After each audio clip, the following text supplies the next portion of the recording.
Audio Jungle.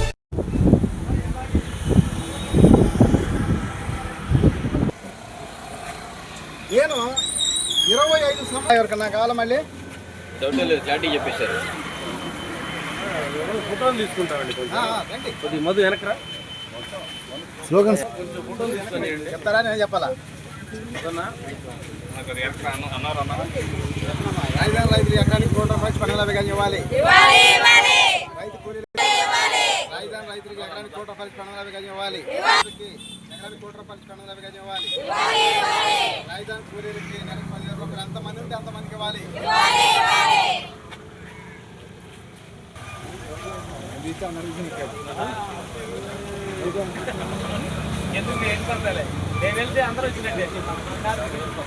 అందరూ భోజనం చేశాను. నేను దూరం నుండి రావాలిగా.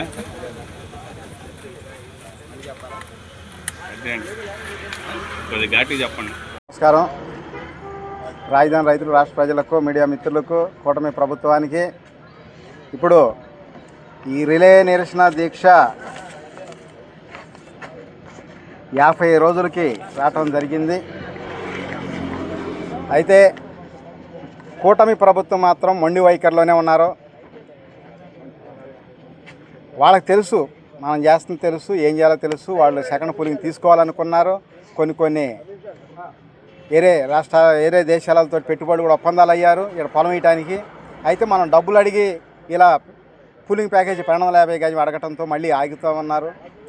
అయితే ఎవరు ఎన్ని ఆగినా కూడా మేము ఈ రిలే నిరసన దీక్ష మాత్రం ఆపేది లేదు. గతం మీరు ఎలా చేశారో 4 సంవత్సరాలు చేసి వాళ్ళ 11 సీట్లు ఎలా వచ్చినాయో మీరు ఈ 4 సంవత్సరాలు నేను చేయడానికైనా సిద్ధం.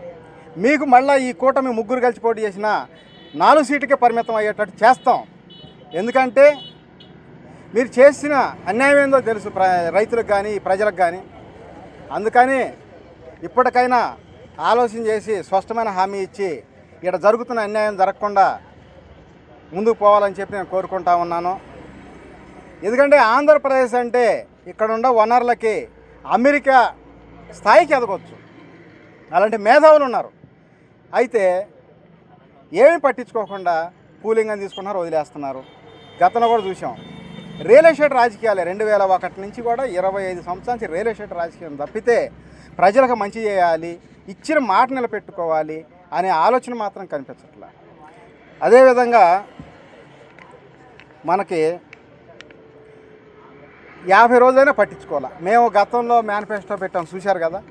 అదే ప్రకారంగా ఇక నుంచి ఇది 50 రోజులకు ఒక పథకం మేనిఫెస్టోలో జడ్జ్ చేస్తాం. ఎందుకంటే ఈ ప్రజల్ని ఏదో నేను ఏరే వాళ్ళకి చాలామంది విన్నా, వీళ్ళకేముంది వీళ్ళ మొఖాలకి 10 రోజులు మందు ఓపిస్తే సార్ ఓటేస్తారంట. 10 రోజులు మందు ఓపిస్తే ఓటేస్తారా? 100 200 ఇస్తే ఓటేస్తారా? నేను అందుకే చెప్తున్నా, 5 సంవత్సరాలు బోర్కి మద్యం ఫ్రీ ఇయటానికి సిద్ధం. మన గవర్నమెంట్ రాగానే, మన పార్టీ అధికారంలో రాగానే, అధికారంలో వచ్చి తీరిద్ది. వీళ్ళు ఇచ్చే 5 రోజులు 10 రోజులు మందుకు ఆశపడి ఓటు వేయాల్సిన అవసరంలా. 5 సంవత్సరాలు మద్యం ఫ్రీ, డోర్ డెలివరీ, వద్దంటే డబ్బులు వద్దనాలకి.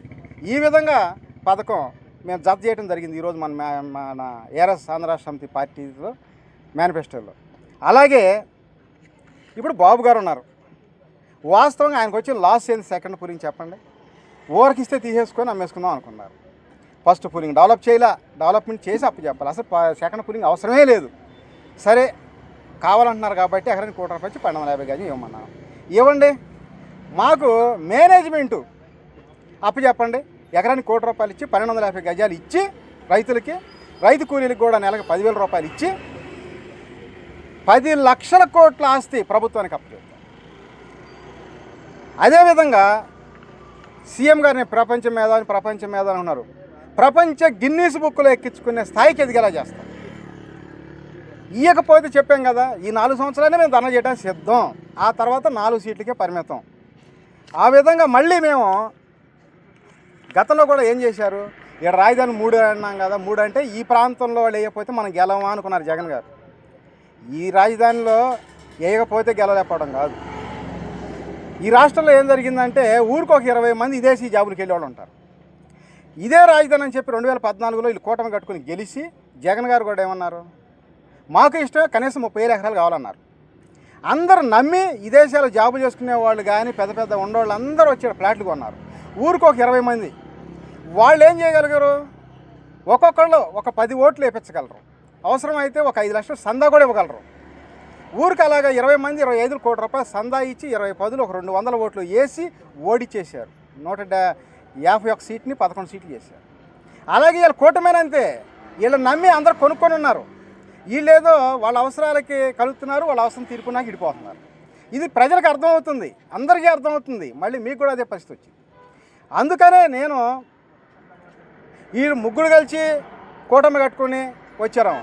నేను 30 మందినైనా సరే ఎవరెవరో పారిశ్రామికవేత్తలు, సినిమా యాక్టర్లు, మెయిన్ వాళ్ళందరినీ తీసుకొని 30 మందిని కూడగట్టుకున్నా సరే ఈ రాష్ట్రంలో ఏఆర్ఎస్ పార్టీని అధికారంలో తీసుకురాగలడు ఈ జేకేఆర్ అని చెప్పి నేను ప్రభుత్వానికి డిమాండ్ చేస్తూ చెప్తా ఉన్నా. ఏముందలే అనుకుంటే జగన్ గారు సీఎం కాలేదా? అట్లాగే కేసీఆర్ గారు రాష్ట్రం ఎడగొట్టుకొని సీఎం అవ్వలేదా? అలాగే ఈ జేకేఆర్ ఈ రాష్ట్రంలో కూడా ఏఆర్ఎస్ పార్టీని అధికారంలో తీసుకొచ్చి అదేవిధంగా ప్రజలందరినీ ప్రతి కుటుంబం 10 కోట్ల ఆస్తి పనులు ఎలా చేయాలో గతంలోనే మీడియా మిత్రులు చెప్పాం. మళ్ళీ అదే రకంగా చేస్తాం. ఈ విధంగా ఇంకా లేట్ అయ్యే కొంది ప్రతి 50 రోజులకి ఓ పథకం మేనిఫెస్టోలో జడ్జ్ చేస్తాం. ఇప్పుడు మద్యం ఫ్రీ. అలాగే సినిమా యాక్టర్లు కానీ పారిశ్రామికవేత్తలు కానీ ఓ 30 మందిని మేము ఎలా జతకట్టుకోవాలో వాళ్ళకి కెరీర్ దెబ్బతింటుంది అనుకుంటేనేమో పరోక్షంగా మద్దతు తెలపండి. ఎదిగా కానీ ఆదిగా కానీ ఇంకో రకంగాని. ఒకవేళ మీరు ప్రత్యక్షంగా మద్దతు తెలిపినా అభ్యంతరం లేదు. ఆ విధంగా ముందుకు పోవడానికి అవకాశం. ఎక్కడ ఏది ఏమైనా కూడా వెనకడుగు వేసే ప్రసక్తి మాత్రం లేదు. ఎందుకంటే మొన్న మంగళగిరిలో ఓటింగ్ ఎంత మరి 41 ఓటు అంటున్నారు. నాకు రాజకీయ అనుభవం లేదా? 25 సంవత్సరాలు రాజకీయ అనుభవం. షేక్ హ్యాండ్ ఇచ్చినప్పుడు వాళ్ళ ఫేస్లో అర్థమైపోయింది ఓటు వేస్తారా ఏరు అనేది. మీ పథకాలు బాగున్నాయా? ఇలాంటి నాయకుడు అవసరం ఈ రాష్ట్రానికి. అందరూ మోసం చేసే నాయకులు కానీ ఇలాంటి వ్యక్తిని మాకు ఇంతవరకు కనపడేది నాయకుడు అని చెప్పి అనేవాడు. ఓకే, అట్లాగే మహిళమ్మ తల్లు కూడా దండం పెట్టినప్పుడు వాళ్ళు రివర్స్ దండం పెట్టినప్పుడు అర్థమైపోయింది వీళ్ళు ఓటేస్తారు అని. అలాంటిది 41 ఓటు పెడతారా? 2,92,000 ఓట్లు ఆ నియోజకవర్గంలో ఉంటే 41 ఓటు పెడతారా నేను చేసిన క్యాంపింగ్కి? అంటే అంత అమాయకులు అనుకుంటున్నారా మిగతా నాయకులు అంటే, మిగతా పార్టీలు అంటే? ఖచ్చితంగా నెక్స్ట్ ఇదే రకంగా కనుక ఈ 4 సంవత్సరాలు ఈ ధర్నా కొనసాగితే ఈ ఏఆర్ఎస్ ఆంధ్ర సమితి అధికారంలోకి వచ్చి తీరిద్ది. అట్లాగే చెప్పాంగా సినిమా యాక్టర్లు మన జూనియర్ ఎన్టీఆర్ గారిని కలుస్తాం, ఆయన కానీ అట్లాగే రామ్ చరణ్ గారు, అలాగే అల్లు అర్జున్ గారు, మహేష్ బాబు గారు, ప్రభాస్ గారు, ఇంకా ఇలాంటి వాళ్ళని కలిసి సంప్రదింపులు జరిపి 30 మందితో కూడగట్టుకొనైనా సరే కూటమి మహాకూటమి ఏర్పాటు చేసి ఈ రాష్ట్రంలో డబుల్ ఇంజిన్ కాదు 100 ఇంజిన్ల ప్రభుత్వం తీసుకొచ్చి తీరుతామని చెప్పి నేను ఈ ప్రభుత్వాన్ని డిమాండ్ చేస్తూ ఉన్నాను. భయపడే ప్రసక్తి మాత్రం లేదు. ప్రజల కోసం ఏం చేయడానికైనా నేను సిద్ధం, ఎంత పోరాటం చేయడానికైనా సిద్ధం అని చెప్పి నేను చెప్తా ఉన్నా. ఓకే, నమస్తే.